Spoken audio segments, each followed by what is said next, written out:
As Courtney kindly pointed out, America is a melting pot. America has grown because of the immigrants coming to America for a greater life. I'm not saying we shouldn't accept the cultures and respect where we've all come from because, like it or not, someone from our heritage lineage came from another country.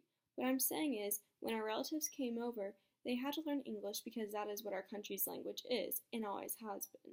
Why would we start now changing our nation's language and promoting the use of other languages? I see it as if you were fortunate enough to be able to come to America, you should respect the people here and the country. Part of that is learning the nation's language. One of the reasons, like Courtney pointed out, that bilingual education is not always a good thing is because of the cost. We already have in our schools the fine arts and physical education programs being cut off because of financial budgets. Who is it to say that learning another language could be more important than those for our students? Something else Courtney made a good point on was who we are to say that knowing another language will not be a requirement for a job in the future. But according to an article on Occupy Theory, students need to focus on learning the essential tools and knowledge that will help them get a career.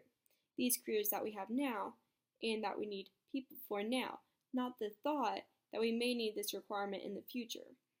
One of the things Courtney also talked about were the different programs for bilingual education.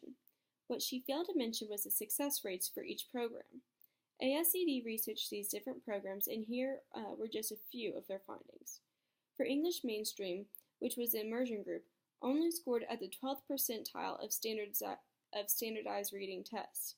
Other programs such as the 90-10, Transitional Bilingual, and 50-50 scored in the 32nd percentile and 45th percentile. The matter of the fact is there are only a few programs that are beneficial to the student. What should be focused on is not keeping these programs, but altering or doing away with them completely to help our students and our schools.